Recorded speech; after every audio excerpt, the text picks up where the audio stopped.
Aloha and welcome to Project 5P. I was just driving past an orchard and it reminded me about that same orchard, driving past that orchard, and a conversation I had with the people in the car that could be a lesson to all of us. So I'm in the car with one adult and 4 children driving past this orchard, and we see these apparently homeless people on the outside trees of the orchard taking fruit off, seemingly stealing it. And so one of the kids points out, look, they're taking oranges. And said, yeah, they are. Acknowledged that was occurring. And one of the other kids says, can we stop and get some? I'm like, no, we can't do that. That's stealing. And the other adult in the car says, well, aren't you supposed to, doesn't the Bible say to leave the edges of your field so that they can be gleaned by others? And it shouldn't have come as a shock to me that this person said that, because of other similar things that they said, but it was kind of shocking. And I just made sure that the children and everybody knew there's so many things wrong with that approach. Number one, the Bible says to leave them for, if I remember correctly, leave the edges of your field for the gleaning by orphans and those who are, widows and those who are, the poor. We are neither. So that doesn't apply to us. Number two, those are instructions to believers. If that person is not a believer, then they didn't leave the edge of their field for that purpose. So we can't assume that it's left there for us. Which brings up number 3, that just because somebody else is supposed to do something doesn't give you the right to, for lack of a better term, force them into that doing.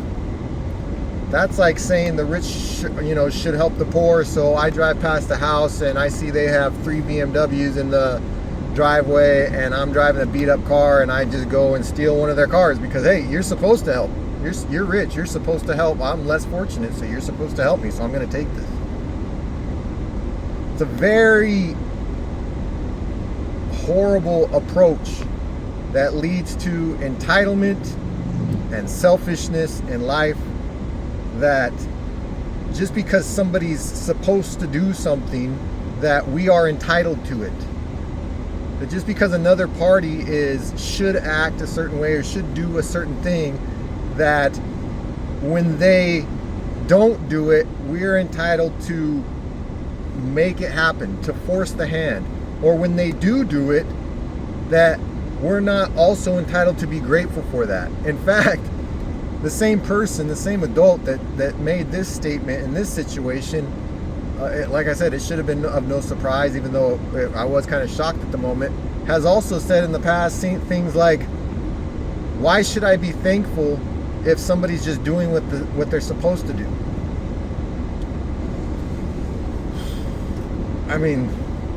So that's the type of mentality. Hopefully, if you're listening to this, you can see what's so severely wrong with that approach to life and frame of mind. If that's the case, you'd never say thank you at a restaurant because the server's just doing their job, right? If that's the case, you would never say thank you for somebody opening a door for you because you're supposed to be polite. Why would I say thank you, right? If that's the case, you would never say thank you to your wife anytime she made you dinner. If that's the case, you would never say thank you to your husband for how hard he works to supply for your family. If that's the case, you would never say thank you to your somebody at work for helping you on a project. That's what you're supposed to do, right? You're getting paid for the job. If that's, do you see where this goes? If that was the case, you would never wave and say thank you in traffic when somebody lets you in. Yeah, you're supposed to be polite. Why would I say thank you to you? You're just doing what a normal person should do. You see how twisted that line of thinking is.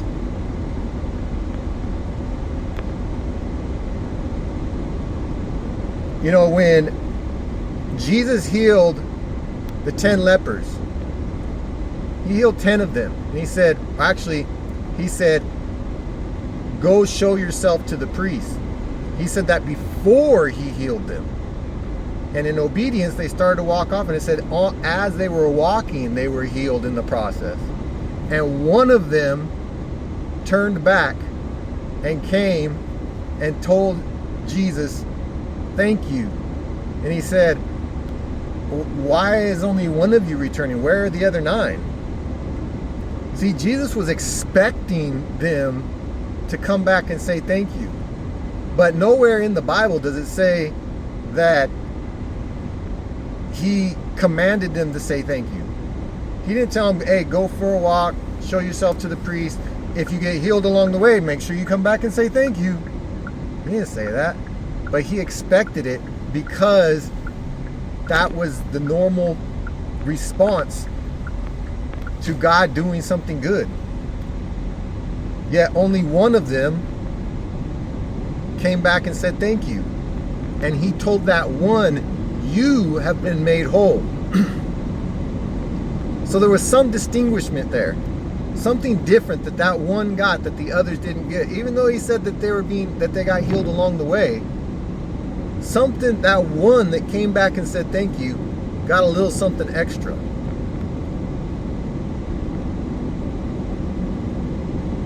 The lack of gratefulness we have towards people, towards God, is just really astounding these days. And I personally, it's a pet peeve of mine, but at the same time, I look at myself, I'm talking to myself. In every video I make, I'm talking to myself also.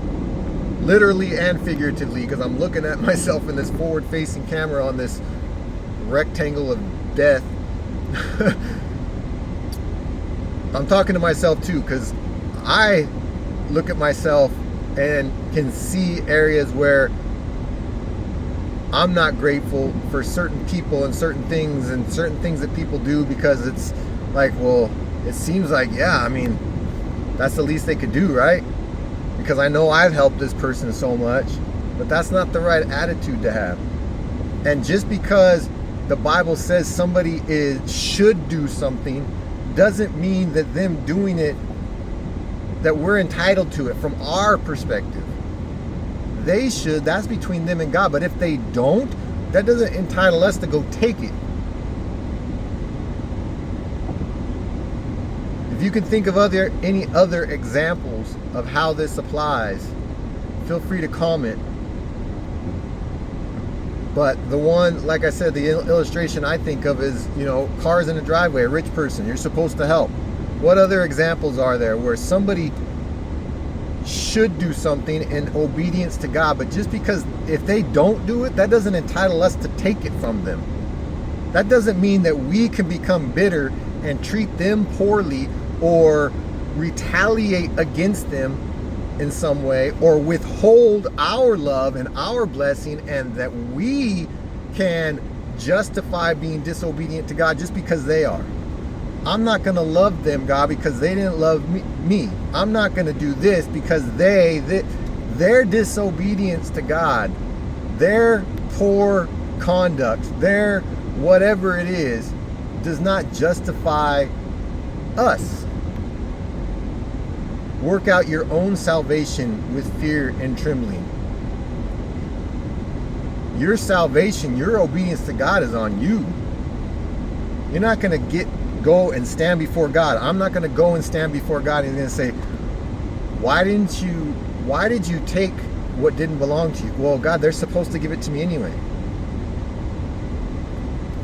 I'm not going to cut it. It doesn't say thou shalt not steal unless that person has more than you and they're rich, and no, it's not what it says. Honor your mother and father. Well, God, I felt that they weren't being fair to me, that they didn't raise me right, or I didn't say honor your father and mother unless you feel that they don't deserve it. Husbands and wives. Oh, I didn't love her because she's so disrespectful. It doesn't say husbands love your wives as Christ loved the church. Oh, no. Husbands love your wives unless she treats you perfectly, unless you feel respected. Wives, respect and honor and obey your husbands as unto the Lord. What? Not do those things if he earns it. If he loves you right, then, or do all this, honor, respect, obey, unless, I don't find that. Worship the Lord your God with all your heart, mind, soul, and strength. Unless you're in a bad mood. Unless you feel like you're in a bad spot. Unless you feel God's being unjust and unfair to you. Love your neighbor as yourself.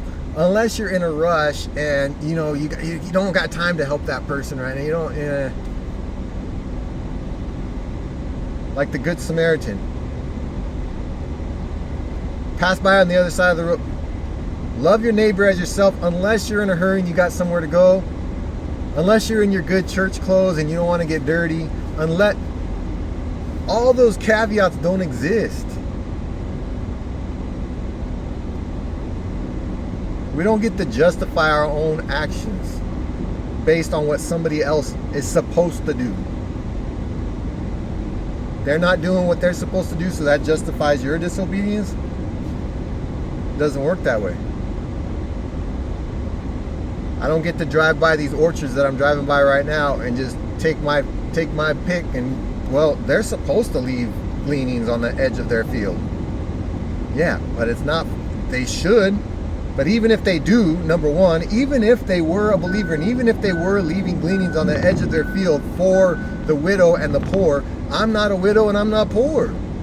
So that doesn't apply to me anyway. It's not just an open free for all. And that's the lesson that I had to teach the children, because I didn't want them to have the mindset, this entitlement mindset of I can take because people are supposed to be nice, right?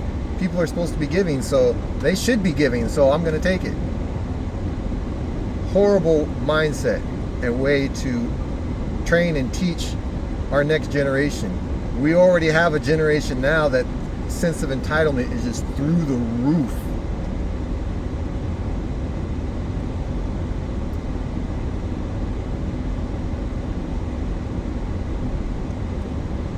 Life, God, people don't owe us anything. Even if they're being disobedient to God by not giving us what the Bible says they should, or treating us in the right way that they should, or etc., doesn't give us the green light to be disobedient. So check yourself in how you think and approach what you expect from others. And be grateful even when people are doing what they're quote unquote supposed to do. Yeah, they're supposed to. That doesn't mean they have to. The Bible says that people should be caring and loving. Yeah, but it's still their choice whether or not to be caring and loving. And when they're caring and loving, we should be grateful for that. Get after it.